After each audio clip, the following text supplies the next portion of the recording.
நாடாளுமன்ற பொதுத் தேர்தல் நடைபெற உள்ளதை முன்னிட்டு அனைத்திந்திய அண்ணா திராவிட முன்னேற்ற கழகத்தின் சார்பில் தேர்தல் அறிக்கையினை தயார் செய்வதற்காக குழுக்கள் அமைக்கப்பட்டிருக்கிறது.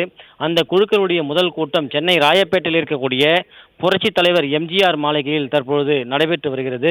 இந்த கூட்டத்தில் அனைத்திந்திய அண்ணா திராவிட முன்னேற்ற கழகத்தினுடைய துணை பொதுச் செயலாளர், திண்டுக்கல் கிழக்கு மாவட்ட கழக செயலாளர், முன்னாள் அமைச்சர் நத்தம் ரா விஸ்வநாதன், அதேபோன்று கழகத்தினுடைய செய்தி தொடர்பாளர், முன்னாள் அமைச்சர், அனைத்துலக எம்ஜிஆர் மன்ற செயலாளர் பொன்னையன், கழகத்தினுடைய தேர்தல் பிரிவு செயலாளர், திருப்பூர் மாநகர மாவட்ட கழக செயலாளர், முன்னாள் அமைச்சர் பொள்ளாச்சி ஜெயராமன், கழக அமைப்பு செயலாளர், வடசென்னை தெற்கு கிழக்கு மாவட்ட கழக செயலாளர், முன்னாள் அமைச்சர் டி ஜெயக்குமார், விழுப்புரம் மாவட்ட கழக செயலாளர், முன்னாள் அமைச்சர், கழக அமைப்பு செயலாளர் சி வி சண்முகம், கழகத்தினுடைய அமைப்பு செயலாளர், முன்னாள் அமைச்சர் செம்மலை, கழகத்தினுடைய மகளிரணி செயலாளர், கழக செய்தி தொடர்பாளர், முன்னாள் அமைச்சர் ப வளர்மதி, கழகத்தினுடைய அமைப்பு செயலாளர், நாகப்பட்டினம் மாவட்ட கழக செயலாளர், முன்னாள் அமைச்சர் OS மணியன், கழகத்தினுடைய புறநகர் மேற்கு மாவட்ட கழக செயலாளர், முன்னாள் அமைச்சர், கழக புரட்சித் தலைவி பேரவை செயலாளர் RB உதயகுமார், கழக இலக்கிய அணி செயலாளர், கழக செய்தி தொடர்பாளர், முன்னாள் அமைச்சர் வைகை செல்வன் ஆகியோர் இந்த ஆலோசனை கூட்டத்தில் பங்கேற்றிருக்கிறார்கள். குறிப்பாக கடந்த 22ஆம் தேதி அனைத்திந்திய அண்ணா திராவிட முன்னேற்ற கழகத்துடைய